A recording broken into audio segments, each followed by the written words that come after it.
been crazy. It's been crazy. It's been crazy. I'm trying to recover and rest. Let's just get straight into it. All right, so part one's going to be up on YouTube, and I'm basically looking at how church cults control you through fasting and prayer. I want to firstly say that I'm not here to, like, you know, demonize fasting or prayer. I think it can be good, done in moderation, done when there's dissent, agency, in a safe environment, not being forced or coerced or pressured. So I'm going to look at this from an analytical, psychological, social aims.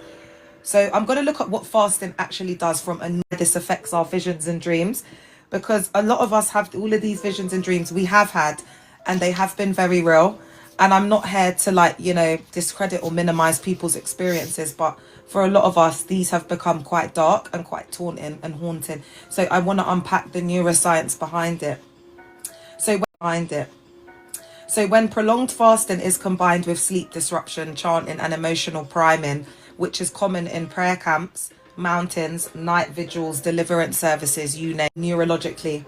Physiology behind this is blood sugar drops, brain runs less efficiently. But remember, they're already indoctrinating you. So they're already messing with the prefrontal cortex, the amygdala. Yeah, so the cortisol and adrenaline rise, hyper alert stress state, and the serotonin and dopamine fluctuate, and this leads to emotional amplification. So this would also, you know, support, you know, my Addison's diagnosis with my adrenal gland only having one, because I did a lot of fasting during the 18 years I was there, and it was RAD. Hunger drops, reduced critical thinking is now activated. All right, so you're it's easier to indoctrinate you. You're not going to ask as much questions, and it's going to keep you silent. So the less questions, well, you won't even be asking questions in there, but they just don't want to have to deal with what's going on, like the exposure, people talking. They just want people in that constant state of tired. So what's the result? The brain shifts from executive reasoning to symbolic imaginal processing. This is the same neurological territory involved in lucid dreaming, hypnagogic hallucinations. I think that's hypnagogic. Yeah, I mean, I know. Visions between sleeping and being awake whilst praying is very common, especially whilst fasting. And they also, like, psychologically BEAT you. And in the camps, they used to spray people with water, you know what? Trauma flash imagery, psychedelic-like states without substances, okay? It the same stuff that happens in the psychedelic state, okay? That's why they're all in there. They're all addicts. They're all addicted in there. So dreams feel prophetic, images feel external and divine, inner thoughts feel spoken to, coincidences feel miraculous. So do you see where they'll be, like, able to do more mystical manipulation, financial exploitation? This doesn't mean that the person is lying or crazy. It means the brain is in a highly suggestible, meaning-making state. Chill. High control groups know this state produces strong testimony. Ooh, that's a big selling point for them. Emotional breakthroughs and loyalty reinforcement. Guys, if you're on there, please help like the like, because as I'm talking, my voice is hurting. Do you know what, guys? I'm coming down with something. This is why I think I'm feeling to do these lives. So if I'm out for a bit, the YouTube will be there, yeah? Why miracles cluster around fasting seasons. And YouTube, if you're watching this later, I'm really sorry that I haven't been on. I've just been so unwell, honestly. I'm getting a really sore throat. So during fasting seasons, people are primed to expect breakthroughs, like come with an expectant heart. come with a, hey, Oracle Mama. It's like they're planting the seed, because they're just going to come in and speak absolute, because they speak absolute human fecal matter. It's all human fecal matter. Hey y'all, Innes, Featherstone's in the cup. Oh, Innes, you're spoiling me. Thank you, Jill. It's all lies in this to me. I know I keep saying it, yeah. Do you know when it's going to become real? Like when I get all my assessments and stuff and I'm like legally disabled, that's when I think like it's going to become real and I'm going to be like, oh, wow. Like this is what they really did to me. But once I get my diagnosis and all that, I will be suing them. I will definitely be taking them to court, and other survivors along with me that have a similar or same diagnosis. Oh, yeah. Okay. So let's move on. Any change is interpreted as spirituality. So if someone gets their tax rebate during the fast and prayer, it's going to be God. This is an automatic buys them something new, like whatever. It's going to be God did it. You know, really simple things that happen in your life by just breathing and surviving and going to work and clocking in. They become like DUMB. These are some examples. Temporary relief equals healing. Oh my God, I've been through this. I've broken down like how the adrenaline rush, dopamine, how they're not healed. It was just the excitement. Random opportunity equals breakthrough. So guys, they've been applying for jobs for like 3 months. And then they went for the interview, let's say like 4 days before the prayer, right? They go to the prayer. It's got nothing to do with them searching for it's the first class degree they got. The interview that they did, the preparation is what it is the spiritual breakthrough from the 4-hour prayer. Yeah. Psychological disassociation equals visions. Communicating and connecting to God. Lol. Failures are reframed as you didn't fast with enough faith. It's nice to see you, babe. So the system never falsifies itself. This is called a self-sealing system belief. A self-sealing belief system, sorry. Self-sealing belief system, sorry. Now we're going to look at scripture weaponization, because you know me, I was in there for 18 years. So it's like I can't do one of these lives without quoting scripture. Sorry, guys. It's just the way I was raised in Dag Heward Mills Cult. They do call us the scholars of the faith, don't they? Well, I'd have to say scholars of the faith. Scholars of the faith megachurch world, yeah. That's why they can't touch this. They can't touch this. They can't touch this. When it comes to false doctrine, like, you know, Dag Heward Mills thinks he's the king of writing books. So he's written like, I don't even know how much books this man's written. Let's take tests. Like we were the strict church back in the day. Do you know what I mean? So no one either washed up, lost it. You know them ones. Just lost their mind. They're just trying to like live an underground life. Act like it didn't happen. All right, so let's look at the verses that are used most to twist and manipulate. So we've got Matthew 17:20. If you have faith as small as a mustard seed. Then we've got Mark 9:29. This kind does not go out except by prayer and fasting. There's many others. I'm just using these two because these are the main two that I think they use to weaponize and manipulate us in church cults. So in cult dynamics, these verses are reframed as obstacles equals personal spiritual failure. So this is where you see them go into that mountain of finance will be removed. That mountain of barrenness will be removed. I say that you are the David and not the Goliath. That, you know, they go into all of that. Yeah. And then sometimes in really ABUSE ones, the mountains occur in threads amongst all church cults, feeling like nothing is ever good enough and you've never done enough. Doubt equals moral weakness. So psychologically, this creates anxiety and endless escalation of sacrifice. The mountain is never questioned.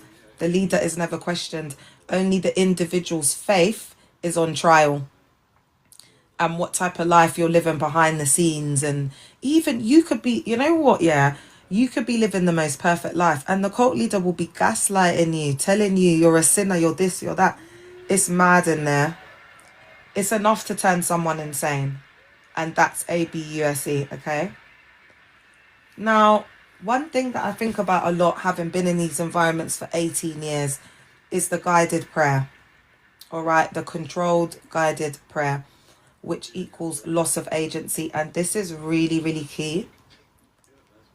In healthy spirituality, people learn how to listen, be still, pause. Prayer includes autonomy, silence, doubt, consent. And I want to also say quantum physics. Yeah.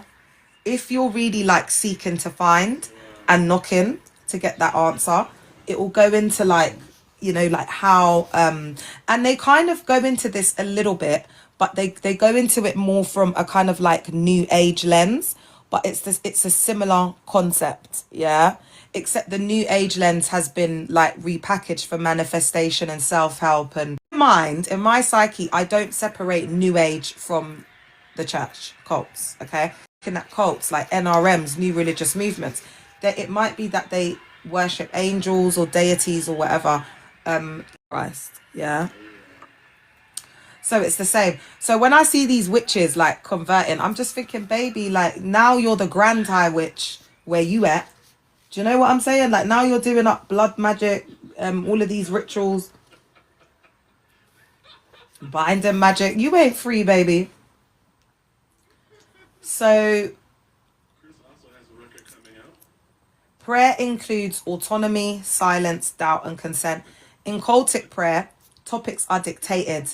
So there'll be a list. Point 1, 2, 3, 4, 5. Like there's no freedom. There's no autonomy for you to you're right, and they're in there as well, my love. Do you know what I mean? There's this woman who claims she was a witch and now she's turned to Christianity, and her whole vibe is just off. Her whole vibe. One time I went on there and it's like she knows who I am, so she started to get all, and I just thought, do you know what, I'm not even gonna let you draw me out, because that, you see them gal there, the spirits are evil. She really believes I'm a witch in her mind.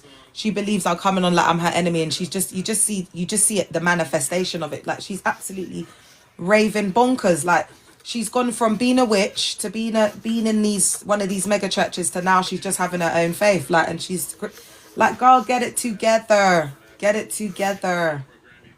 It's given all over the place. So language is scripted, emotional tone is enforced, silence is discouraged. This creates what psychologists call externalized locus of control. Ooh, chow. I like this one. External Anglican clergy. Oh my, I'm so sorry, Miss Blacklisted. Some of them can be really EVIL in there, you know. That's why when they start coming on and talking about the Catholic one, I say, well, babe, we've got a survivor called Esther from Ireland who lost the eye because of the ABUSE from the... Yeah. That's why I try to not make it too BLK, Miss Blacklisted. Do you know what I mean? Because they do spells under the church. Yeah. They do. It's the intention, because it's incantation. Why does he keep getting this guy to sing? Like, I'm just not feeling the vibration of this geezer's voice. Like, what's he doing up, man? I can't find my remote.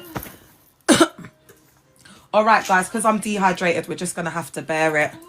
But yeah, you're absolutely right, my love. Do you know what I mean? And it happens. It like they're the kings of... It was over a street boy. Is it? Oh my God. And they try to do a little something on you. I'm not surprised, girl. I'm not surprised. Because the most EVIL people be in them spaces. Do you get it, girl? And in cultic prayer, This creates what's, okay, I'm going to repeat this because this is really important. This is what creates what psychologists call externalized locus of control. People learn God speaks through leaders. Personal discernment is unsafe. Inner voice must be overridden. Oh my God. There's no inner voice. There's no intuition. And that's HEOL. Because, you know, like ignoring what you want to do, what you like, what you,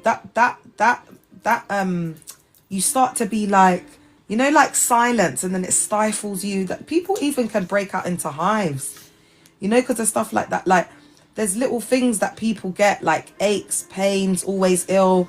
Your body is just rejecting the environment, but you're not clocking it when you're in there. Over time, this erodes intuition, moral agency, boundary awareness, individual relationship with the divine.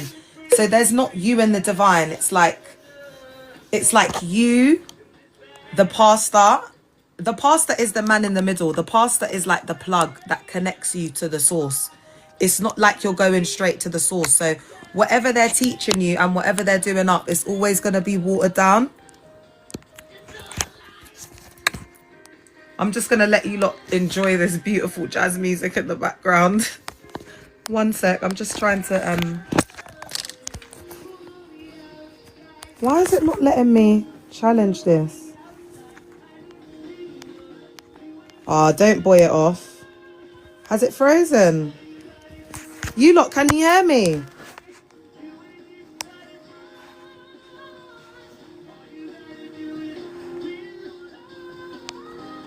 Oh my God, it's not letting me appeal it.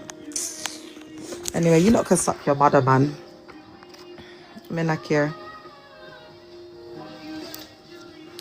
All right.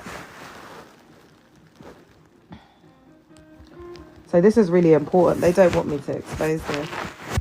So the cult leader's voice becomes the ultimate voice. It becomes the ultimate voice, and it becomes the only voice. And that's the thing that you'll find in these cults. That's what you're going to find. Listen, beauty pun every side.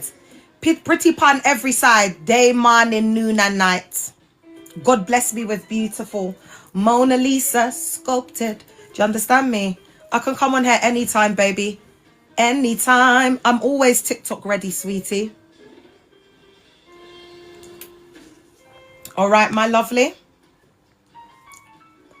So the main thing that you need to understand is God's voice is now replaced with the cult leader's voice, yeah? So over time, it erodes intuition, moral agency, boundary awareness, individual relationships with the divine. Instead of God, the person, it becomes God, the leader. So the leader becomes your God. That's the replacement. That's the shift. And they're worshipping a man. That's why nothing that they're doing is working. They're just in there. They're just in there washed up. Just washed up. And a lot of them gal, bucket coochie gal. You get me? And it's too late by then. The man them's in it. The man them's in it. Because you know they're all NERDSs in there. So they can't tell a 304 from a... You know what I'm saying? They just... Them man they're in there. They just take whatever they can get. Yeah. They just take whatever they can get in there. They lap it up. All right. And you know, like the pastor used to be like breaking down women, like saying that the women ain't cleaning their coochies properly. Saying that they've got a stench, like the female bathroom be, yeah. But when you clock it, yeah, when you're sitting there, like these are the women in there that are, this is the aroma that we're dealing with. But that's somebody's wife. That's somebody's wife that they've got to entertain. That's somebody's wife that they've got to entertain down there, and it's just giving fish tank. It's HEOL. All right. So the sociological layer, corporate fasting as cohesion control. From a sociology of religion perspective, corporate fasting functions as group synchronization, so everyone suffers together. Oh, Chale, I can't wait to break the fast. Or yes, what are you having? I'm going to be having beans, you know, like it creates this camaraderie. Do you know what I mean? And this elitist us versus them, you know. Boundary enforcement, true believers versus outsiders. They think they're doing something. Identity fusion, my pain proves I belong. It's also a way for them to run away from self, forget their issues, forget the rent that's due, forget the wife that's left them, forget the fact that their families disown them and doesn't chat to them anymore because they're so brainwashed. Their wives left them, they don't see their child, now they have to go through the courts to get time to see their child. They're broke, they don't, everything is like hyper focused. Everything is hyper, because remember, they don't believe in depression. They don't believe in, like, they believe it's all demons, so they cover it with hyper religiosity. Do you understand what I'm saying? So everything will just be like excessive Bible reading or excessive prayers, and they think that they're becoming more spiritual, but their mental health is becoming worse and worse, and everybody around them can see it except for them and everybody inside of the self-sealing system. That's how it usually goes down. And this is where I got the idea from, in case the people who are reporting up me being on live are from my cult. I got it from oh, what's his name? I always forget what's his name? Jarway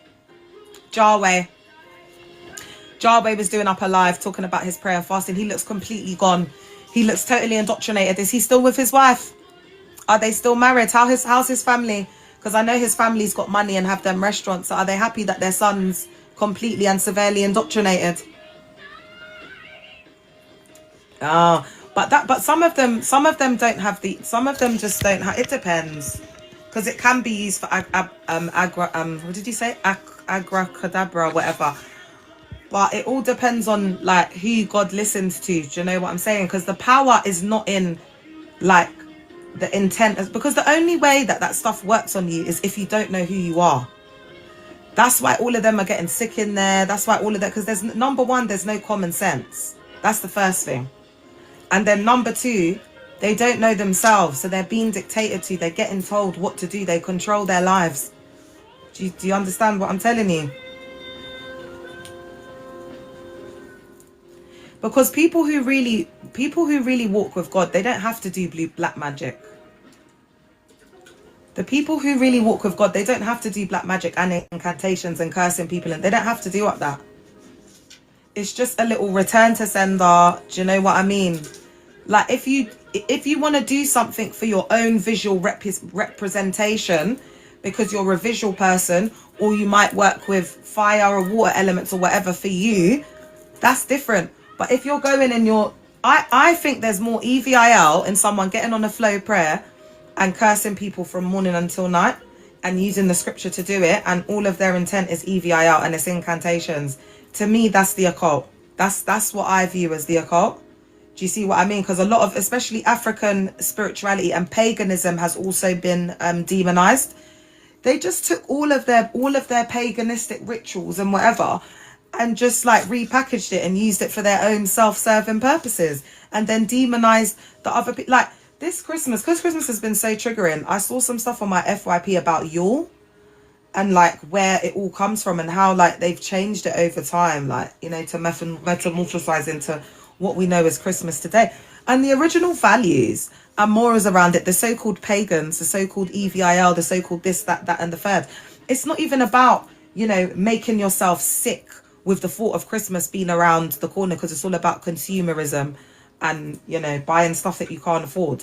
They only gave like one present. I think it was on New Year's Eve or the day before New Year's Eve. It's not about gluttony and consumerism and all of that buying stuff. The whole like sentiment and reason of why that period and that season was there has just been lost.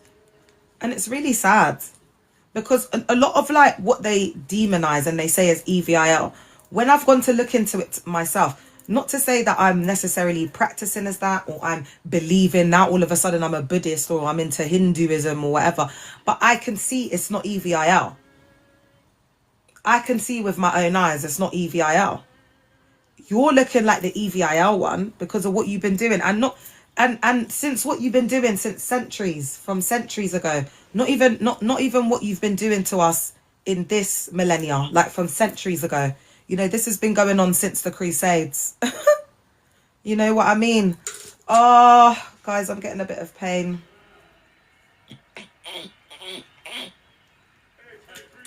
Lord God.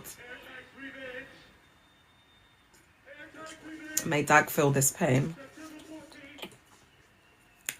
All right. I'm not going to do that one. Trauma bodies plus fasting equals heightened vulnerability. For survivors, this is crucial. People with childhood trauma, religious abuse, chronic stress, illness. Thank you. More cults to take down. Appreciate you. They already have sensitive nervous systems. So do you see where this heightened things, and this is where people can get epileptic seizures, fits, etc., delusions. They can go into like have schizophrenic episodes, go into psychosis, but they'll be calling it manifesting. They'll be calling it deliverance. Miss CHM in the car. So fasting can push them into disassociation, collapse, false spiritual attribution of trauma responses. Crying plus crying equals deliverance, numbness equals peace, hallucinations, prophecy. But in cult systems, these are rebranded, not treated. Hi, my love. The core truth that I think we should hear as a collective is this. Prayer and fasting can be meaningful practices. I still do it. I'm not here to demonize it. But when they are used to override consent, manufacture obedience, replace critical thought, take away agency and dissent, escalate suffering, silence personal discernment, they stop being spiritual disciplines and become psychological control technologies. Whoa. That's what they all are, psychological control technologies. I'm going to go into this one a little bit because Miss CHM is on here and Lucia's been liking up the live to, it's like over 12k now. So I'm going to give y'all a bonus. I want to look at the additional marker of coercive control. Pressure, punishment, and spiritual status. So let's look at what conditional belonging is. So I want to focus a bit on the attendance at fasts, prayers, camps, and mountain fasts. If you're in like Africa, is technically optional but socially enforced, and they do it like through like, oh, you wouldn't want to miss it. Oh, who's gonna miss it? You got to be there. Like it's that type of vibe. Absence is noticed, tracked, monitored, remembered, noted down. It's like they blacklist you, you know, when you're not coming to things, and it's like you won't be like a favorite, or you'll get certain like, ooh, that light is way too bright. You won't get certain things, you understand? There'll be like a consequence, there'll be punishment. Non-attendance leads to subtle punishment. This is what AI generated for me, and I'm literally saying it before I'm reading it. Mad, innit? Let's look at the spiritual ranking position. It's all about ranking positions, titles, elitism in church cults, yeah? And this is a major red flag. If you see this, run. You are seen as less spiritual or just lesser than if you don't comply. Opportunities, roles, visibility, and favor are reduced if you don't comply. Leadership positions can be removed or withheld if you don't comply. You could be praying from morning until night in your yard, but they ain't gonna reward you in the cult because they're not seeing you. They have to see you attend the church cult prayers. That's why they do it. It's performative Christian, my love. Performative Christianity, and then they reward you with their reward point pyramid scheme system. So the more people you invite, the more titles they give you, the more that you'll become the pastor's favorite, the more you'll be looked at as a leader and a pastor. And it's all psychological conditioning. Yeah. Until they've got complete control over your life and you're asking them for permission to piss. So the psychological effect is that people learn that safety and belonging are conditional. Compliance becomes a survival strategy. Authentic choice disappears. Everything becomes performance. Everything. So when you think about everything becoming performance, think about Breenie Lee. I just don't know why these gal them think they got chat for me. Like, I'm here with my bonnet on, I'm here with my fro, I'm on here with no makeup on constantly. Baby, I love myself. Like, nobody can't tell me that I don't love myself. But here we have the performative Christian coming on with caked makeup. Did you see her on that interview with Midi trying to make it look natural? Girl, the layers of contour and foundation all trying to look the same. It was just caked. These gal them don't love themselves. They don't love themselves. They can't do it like with nothing on, like bare face. They can't do it. They need something to validate them. They need something to make them feel beautiful, because self-love comes from within. It's not words that you say. It's not jargon. It's not word salad. It's not, self-love doesn't come from sitting in a done up kitchen or an apartment anywhere. That's why our generation is messed up, because it's all of these fake gal them they're just washed up 304s coming and sitting down talk. They don't know what the hell they're talking about. The only reason why they're where they are is because they've been eating bananas like Sasha Elise, and now you want to come on and be saying this, that and the third, now that you've got millions in the bank, and now because you're in Potter's house cult.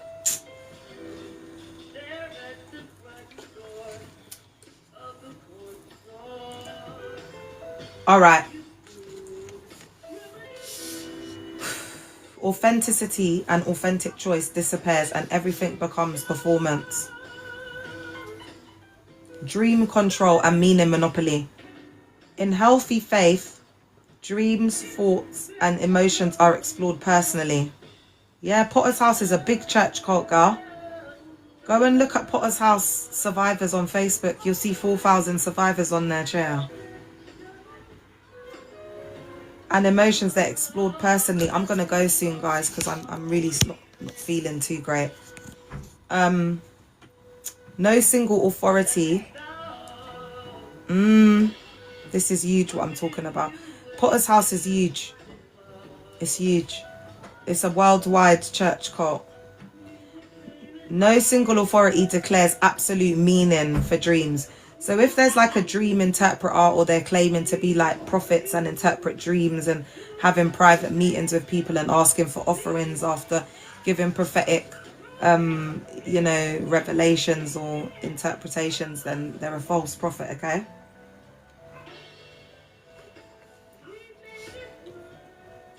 Inner experiences are held lightly with curiosity.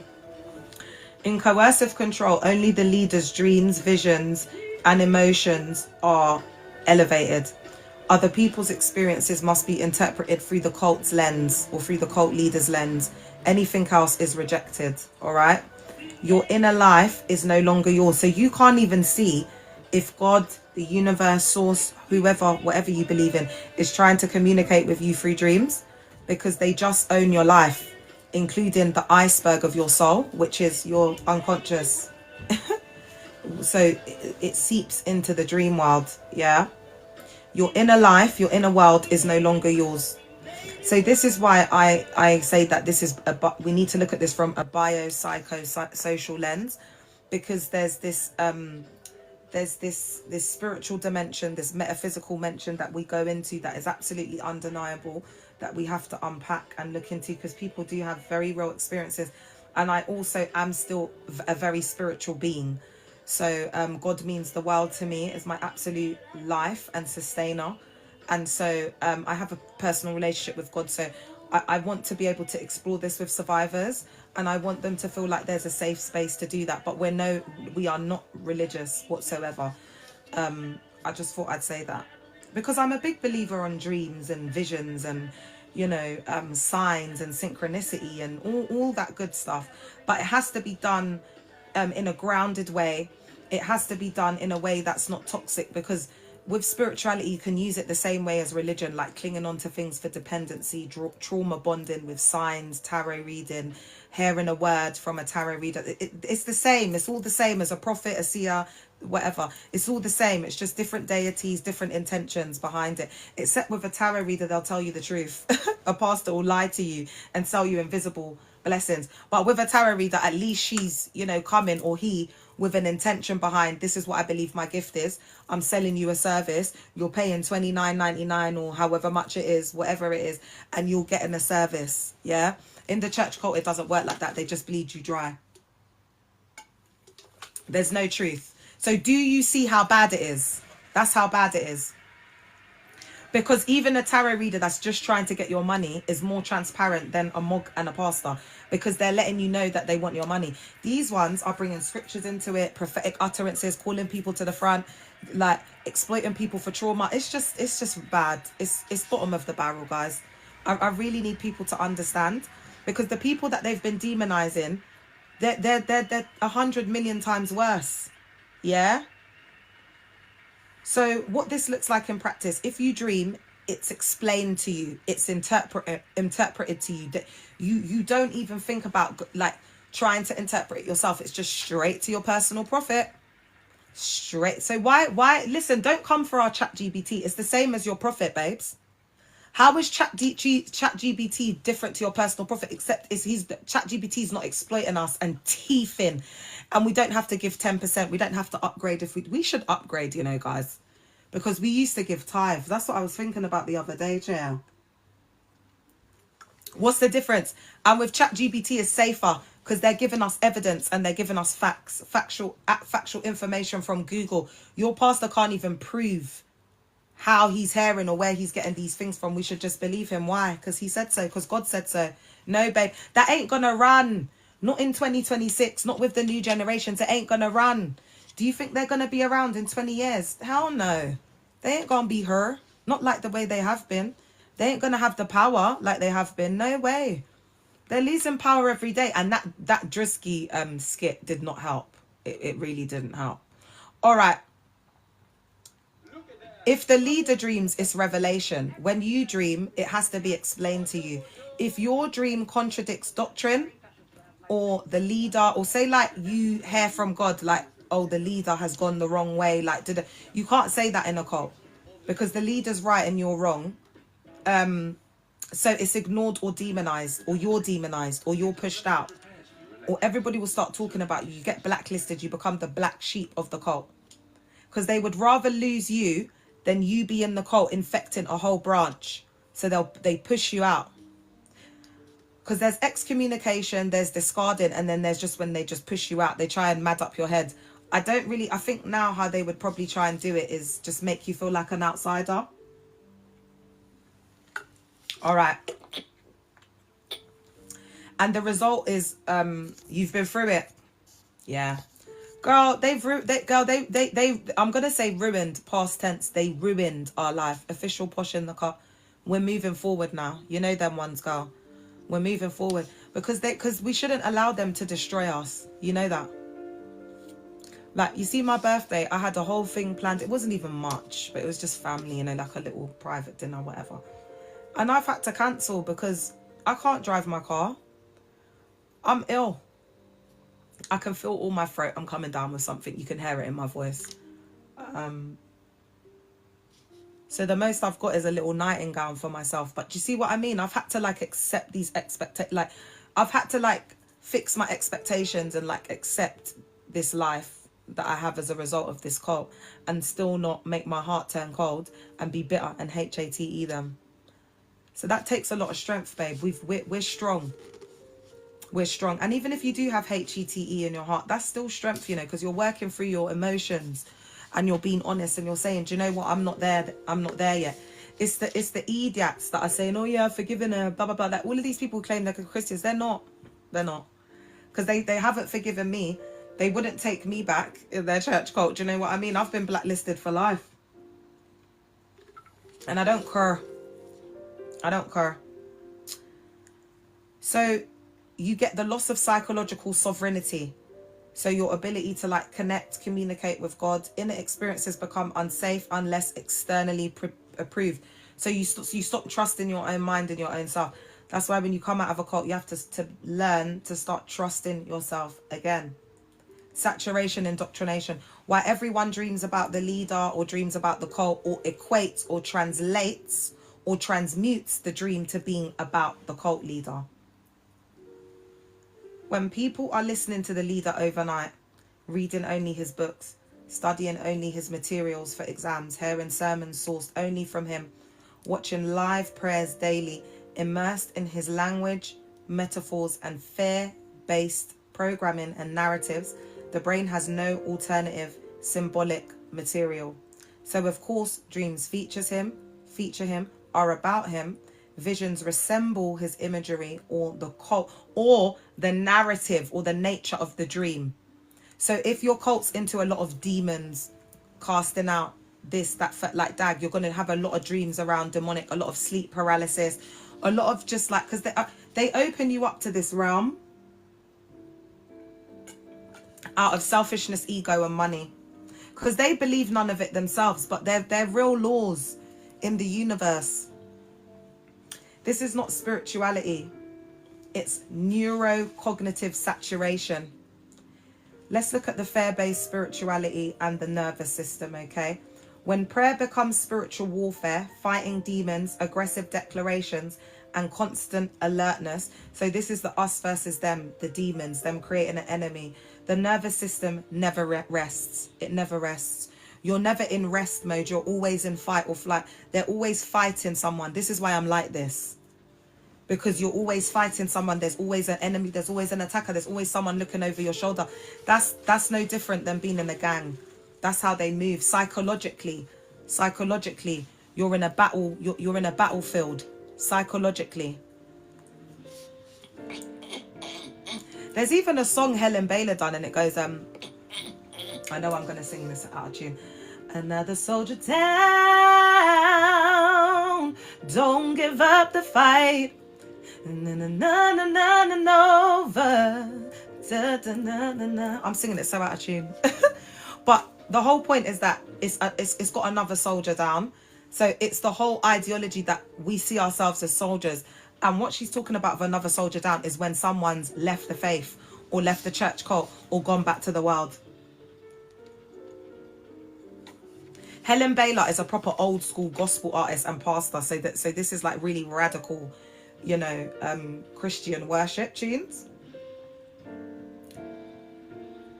Let's look at the neurobiological impact. Chronic sympathetic activation. So this is the neurosystem being in constant fight or flight. Elevated cortisol. So this is why I've got Addison's, because I was doing a lot of fasting and prayers. Suppressed immune response. Increased autoimmune flares. Sleep disruption. Heightened threat perception. Even prayer becomes stress. The stress of getting there, the stress of being on time, the stress of being in praise and worship on time, the stress of, you know, all becomes stressful. There is no parasympathetic activation, no safety, no rest, no repair. People are trained to associate peace with danger and exhaustion with faithfulness, and also sacrifice and obedience. I feel like I'm going to collapse. I can't even stay awake in these services, but, you know, I'm God's soldier. Demonic imagery and trauma conditioning. Repeated exposure to demons. And I'm going to say demonology, because it's not even demons. Like, it's proper demonology. Like, they really do worship demons and the DEVIL in there. They have more belief in the DEVIL than Yeshua Christ himself. That's why they've become, or they are, synagogues of the DEVIL more so than Yeshua, because they worship the DEVIL in there. They worship him. They're so fixated and concentrated. I don't even think the devil knows that, you know, he's worshipped that much here on earth. Chair. Then there's this night warfare attacks. So this is where we go into like the religious psychosis, where they feel like I'm attacking them. As educated as I sound, as the accolades I have sitting here, like, it's giving genius, it's giving professor, but they will sit here and believe I'm MAD. They're actually learning things as they sit here on the FYP, but I'm the MAD one. All right, babe. You're buying invisible blessings and you're sitting there listening to a man dictate your every move in life, but I'm the MAD one. All right, babe. All right. Possession narrative. So a lot of demonic possession. You're going to get possessed. You know, they love that. Fake, false cults. They love it. Like demons, curses, judge. Like, they love it. That's why I deconstructed all of that out of my psyche. Devil, demons. It can't touch me. Sorry, I don't believe in it. If I don't believe in it, what are you going to do? That's why atheists don't believe. And that's why I'm a bit controversial. Because it's like, wait, you believe in Christ, but you don't believe in the church. But you believe But okay, all right. And then, so you believe that, you don't believe in the power of the name of Jesus, but you believe in Yeshua. Yes, yes, yes, yes. Because they've made everything, they've turned it upside down. And they're using very intricate psychology. So you've got to seek to find, you've got to dig deep, man. I was having panic attacks in the building and I'm asthmatic, shortness of breath. I'm so sorry, my love. Do you know I've got a survivor who was just used to faint all the time in the church? It's just, you know, your body just can't take it. Our body was talking to us when we felt sick, when we were getting all that pain in our sacral. You know, the bottom, like the abdomen. Like, you know, the backache, the aches and pains, the feeling of exhaustion, the anxiety. Oh, do I have to go today? The feeling of not wanting to go. That is all signs of your body. Because they're taking over the mind. So that's why they're teaching you like mind over matter, mind over body. But they've it's not your mind. It's the indoctrination. So they own your life. You're now a puppet and a robot. You got to do everything that they say. And guys, the fair heavy preaching. If you want a good example of this, go on RPF, because they are heavy duty, fair based cult. Yeah. This creates trauma, conditioned imagery, night terrors, intrusive thoughts, sleep paralysis like experiences. These are then spiritualized, reinforced, used as proof of the system is real. Cherry pie in the cup. This locks people deeper into the loop. The psychological cost to survivors. Over time, we develop hypervigilance, loss of inner safety, exhaustion that never resolves. Exhaustion that never resolves and follows you outside of the cult. Yeah, because your body, I'm catching up on 18 years of sleep. And for the pandemic, right now, do you think I'm laying here comfortably? Why do you think I look like a corpse? Why have I got press-ons? Why is my hair looking like this? Why do I look a mess? Why are my teeth like this? Why is everything like this? I'm sick. I'm chronically sick. I need people to get this. Because, guys, I rode out. I tried my best to keep it together and hide certain things from the collective, yeah? But now it's just got to the point where my health is just deteriorated so much that now it is what it is. You just got to get me. You just got to take it or leave it. Do you know what I mean? You've just got to take it or leave it. But luckily for me, I'm not here for the blood clot world or the church. I'm here for survivors. So a lot of the survivors are going through it. They don't feel like they want to be here anymore. A lot of survivors are feeling like they're at the end of the road. A lot of survivors are in their bed all the time like me. A lot of survivors are battling with depression and chronic illnesses as a result of being in these church cults. And guys, I want you to understand that since I've been talking about this, thank you, Gems. Since I've been talking about this, are you aware that I haven't even started to unpack our childhood trauma and the things that happened before? I've just spoken a bit about attachment, so we had like a baseline understanding of what may have attracted us to these cults. Then I've said, okay, you guys go off and do that deconstructing. That's where the real breakthrough is, unpacking the childhood trauma. Yeah. But later on into like the year, I'm then going to go into like deeper into the childhood trauma stuff. Because that's the real issue. Like once you figured out that it's a cult and you're out, now it's like this reoccurring like record that plays in your head over your childhood. So yeah. Exhaustion that never resolves, difficulty resting without feeling guilt. Oh my God.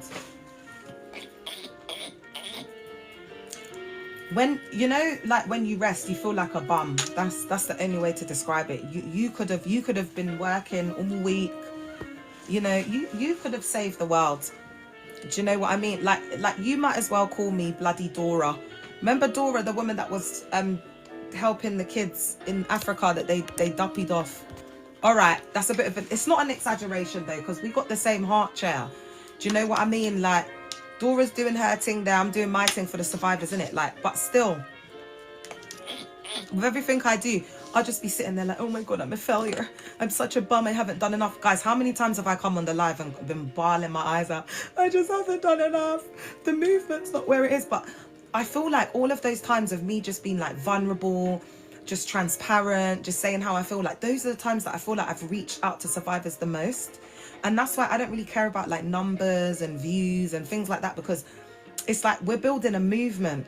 So it's like, I just believe that God's really in control, and at the right time, you know, people will hear and will hear the right thing at the right time. All right, I'm just going on and on. Rest feels wrong. For us, for church cult survivors, rest feels wrong. Rest feels like a sin. Like schmegs feels like a sin.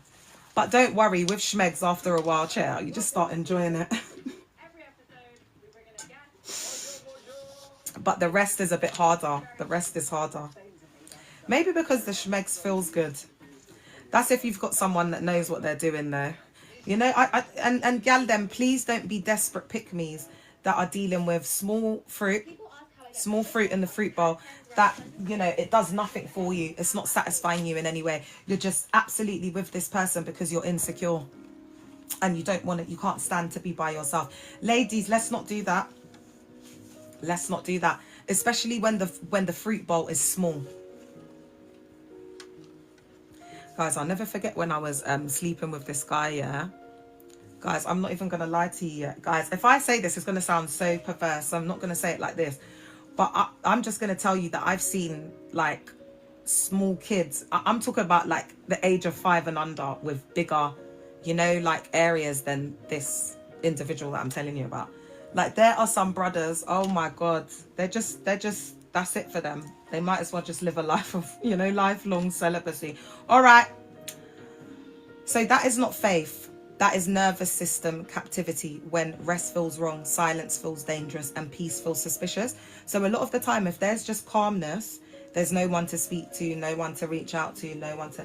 that can feel unsettling for someone who's been in fight or flight mode their whole life and been, you know, used to chaotic environments. It's like we want to create chaos.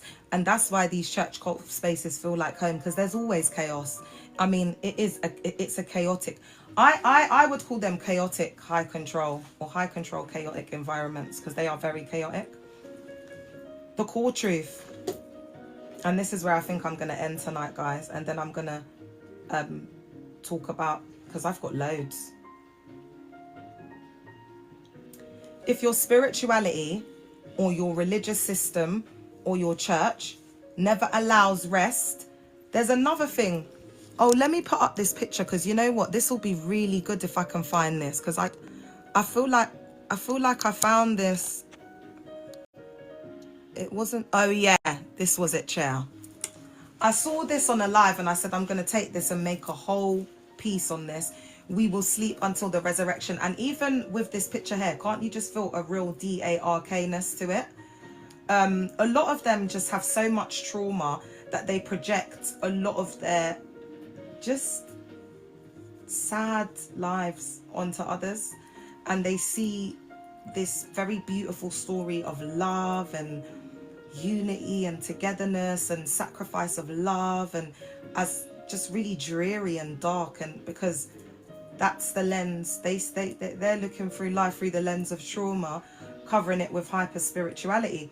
So I put this up because if your spirituality never allows rest, they use these kind of scriptures like, we will sleep until we won't sleep until the, wait, what does this one say? We sleep until the resurrection. Oh crap, this isn't the same one. But anyway, we'll use it because this can be like a you know, like a metaphoric sleep. But guys, what's that scripture that they use when they say that we're not going to sleep until the Son of Man returns? This is the one I thought it was. Does anyone know where that is? We'll have no sleep until the Son of Man returns. Because that's the one I really wanted. But anyway, you know the scripture I'm talking about now, yeah? That's literally used to ABUSE us and be like, oh, okay, this is why you're not getting sleep. Miss B in the car. Miss B, you're from my cult, innit? What's that scripture they used to use when they used to say, the Son of Man, we won't sleep until the Son of Man returns? What's that scripture? You know the scriptures where they used to get us to so we wouldn't rest. But my cult leader takes it to the World Cup. He'll be doing like ready at 20. Hey Dana, Hey, beautiful. So guys, if the environment, the church, the group, whatever, is never allowing rest, requires fear to function, punishes non-compliance, is it Genesis 2:2? No, I don't think it's. I don't remember it being in Genesis. I don't think so. Punishes non-compliance, owns your inner world, keeps your body in fight or flight. Thanks for looking. Then it is not forming you, it's controlling you. If the church isn't allowing rest, requires fear to function. So you have to make sure you're at the prayer, or you don't want God to forget you. It's little things like that. It doesn't have to be, when you go out you're gonna get via BUS. It can just be like very indirect ways, because they do everything with a smile, but really they're just EVIL. Okay, and your body knows it, or your body knew it before your mind did. And when we come back, hey, love lately. Yeah, all right, baby. When we come back, guys, because I'm going to go now, we're going to be looking into what dreams actually represent. So we're going to be looking at the neuroscience behind this, not the mysticism, the neuroscience, which I think is very important. You know, dreams are not messages that arrive from the outside brain, okay? They are the brain processing memory, emotion, threat, and meaning during sleep. So what we're really thinking about here is the neurobiology and the neuroscience of this, and how they indoctrinate us. They colonize the psyche, the mind, and then so what that means is that not only are they controlling our outer world, they're controlling our inner world. And as they control our inner world, that is a direct impact of how we show up outwardly. So that's why when I say that we can tell it's a cult through the behavior of their members, that's because the cult leader controls the cult members' internal world. And as a result of that, we'll be able to see it through what? Through the behavior control, the information control, the thought control, and the emotional control, because those are the four main areas that the cult leader will control your life. Yeah. Then we're going to look at the brain only dreams with what it's been fed. Yeah, people better get ready for me, man. Indoctrination plus fear equals threat, and that translates into dominant dreaming. Is this helping, guys? I feel like this is helping me, Taras. Why demons, animals, and grotesque transformations appear. Guys, do you know what? If I wake up tomorrow and I'm not in excruciating pain, I will be on live early. It's going to be early. Like whenever I wake up, it could be 4, 6 a.m. Is anyone else really struggling with sleep, like getting rubbish sleep? Because if you lot are like me at the moment and you ain't sleeping, I'll come on here when I'm up for 2 hours. Do you know what I mean? But I'm feeling like I'll be looking like a nut job. But are you lot up? Let me just come on and see. Because you know what? I do have to repeat this whole thing tomorrow. Ooh, okay. I do have to repeat this whole thing tomorrow for YouTube. So some point in the afternoon. Your stepdad has been mad lately. Is it? Oh, God. What do you mean? Oh, your sleep. Why did I feel like I seen stepdad? Where did I see that from? Oh, my eyes are getting bad. Yeah, that's what all the survivors are saying at the moment. That's why I was like, let me ask you lot. Okay, so it is like that. All right. Because, guys, there's a lot of things like they fed our mind with demons and equating like spirituality and punishment with demonic things. So now that we've left the cult, like now that's taken over the psyche. They do not have any type of power over you. And even like sickness, illness, come on, guys. Like this is why I've taken so much time. Like I become Dr. Leah. I can't even pronounce half of the stuff that I'm talking about, just to try and give us a baseline, like a foundational baseline. And the thing is, I knew that my health, like I have flares, like up and down. And you know what, guys, I was having quite a good season. So I can't even complain now that I've been like 6 months out, to be honest, because for the movement, I've been in and out of hospital and I've been sick continuously. But overall, I haven't had really huge flare-ups. More in the day than in the night.